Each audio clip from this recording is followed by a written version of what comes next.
Well, as you can see, we're at the Riviera. The Riv. They called it the Riv. They're going to tear this baby down in two separate implosions. The first implosion will be in June. The second implosion will be in August. Now today is May 26th, 2016. We're going to be talking about the Riv because it was quite a place in its day. It was the dice pit was legendary. So much history in the Riviera that it's time to talk about it. It won't be here. In 2 or 3 months, it won't be here anymore. And like I said, it had a good run. It opened up in 1955. It closed down officially in 2015. 60 years. Now that's a good run for Las Vegas, as I said. You're talking Las Vegas standards here. When you're talking buildings and architecture for Vegas, you know, you're talking dog years. It's not the same as those old buildings in Europe, those old buildings back east. They don't last very long in Las Vegas, and this Riviera was quite a place in its day. So let's go over the history of the Riviera. Like I said, it was operating for 60 years. Opened up in 1955.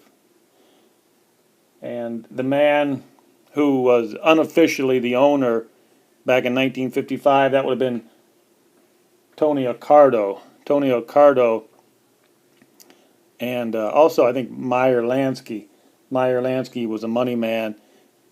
They were the real, true owners. Now the first few months that this place opened up, believe it or not, in 1955, when it first opened up, they were losing money.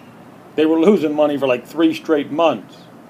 And of course that didn't go over well with Tony Accardo. I mean, the guy was nobody to mess with. So he came in 1955, he came in and he gave the people on site, the people who were running the place, he gave them 15 minutes to leave. And of course they left pretty quickly. And then Tony Accardo brought in Gus Greenbaum. Gus Greenbaum was in retirement, didn't really want to come out and run a casino anymore, but when Tony Accardo said, you're going to run a casino, you're going to run a casino. Like I said, in the 60s and even the 70s, the dice pit at the Riviera was legendary. People, I mean, it was huge, it was big, it was run by professionals. The guys who run the dice pit at this place, in the Riv, 60s, 70s, they were top of the line, the best. It's going to, now across the street there, that would have been where the old Stardust would have been. Right there, the Stardust was tore down in 2007, right when the housing crash came down. So right there, they tried to build a new place called, I think, the Echelon. Didn't get off the ground. The Boyd Group stopped building it, and there it stands like that since, 08, 09. So back to the Riv. This is really sad. To see this place go, it has lots of history. Lots and lots of history. Now, you got to remember, in the 50s, 60s, and 70s, this place catered to the high rollers. Hollywood people. D. Martin, even D. Martin played here in 1969. They gave him a 10% interest in the property. Now, of course, the way they would say that back then, if D. Martin had a 10% interest in the property, he had 10 points. Say like a shift boss. A shift boss would have, he had a 1 point. He had a 1% interest in the property. Casino managers, a lot of the guys who worked in these places, in the big jobs, they had 1, 2 points. They were part owners in these casinos. So now we're going to go up to the 1970s. In 1973, a guy by the name of Rickless buys the place. Now Rickless, he was into the movie business, kind of Hollywood guy, did a couple of cheap movies, I believe. Now Rickless was also married to Pia Sedora, and they actually lived on property here in the 80s. They lived on site. There was some legendary stories that went around. Most of them were hard to believe. But Rickless ran this place from like 73 to like 1983. The weird part is, sometime right around 1983, they decided they're no longer going to cater to the high-end gambler anymore.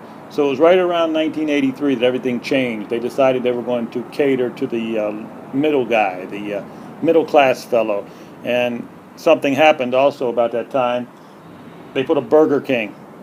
They actually put a Burger King on the property, and that was the first. That was the first time that any Las Vegas casino had a fast food chain outlet on the property. That was the first. It started in 1983. Rickless started it. Believe it or not, Rickless is still alive today at 92 years old, and his ex-wife Pia Sedora still lives in Las Vegas.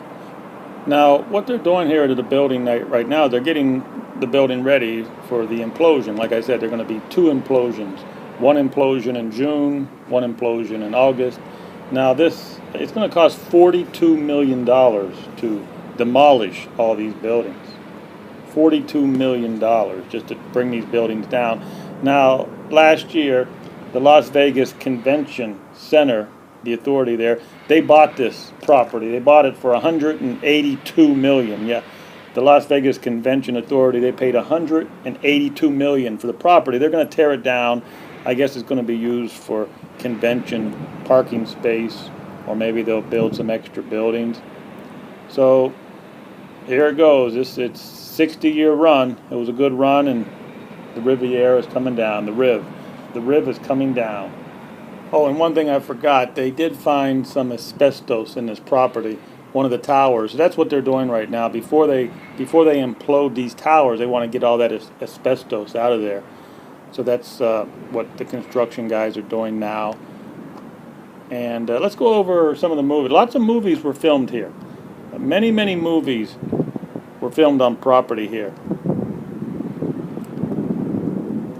Movies like Ocean 11, The Casino. The movie Casino was filmed here with Robert De Niro. Okay, so Ocean's 11, that movie was filmed here in 1960. The movie Casino with Robert De Niro, Martin Scorsese made that movie.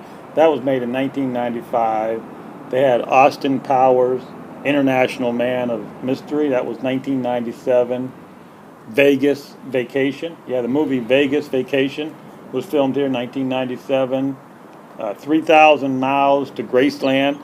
That movie was filmed in 2001. Hangover. The movie Hangover, 2009. Did some filming here. This place was very popular for Hollywood to make scenes here, because I guess the interior had that look. And I can even remember being here when Martin Scorsese and Robert De Niro, they would be huddled together when they were making the movie here called The Casino. It was really interesting to watch those guys, Martin Scorsese and Robert De Niro. They would get over in a corner, they would huddle together, going over the scenes. It was like a piece of artwork just to watch them film that movie. A lot of history here, a lot of history, and the Riv is. A lot of people will miss the Riv, but that's Vegas. That's Vegas.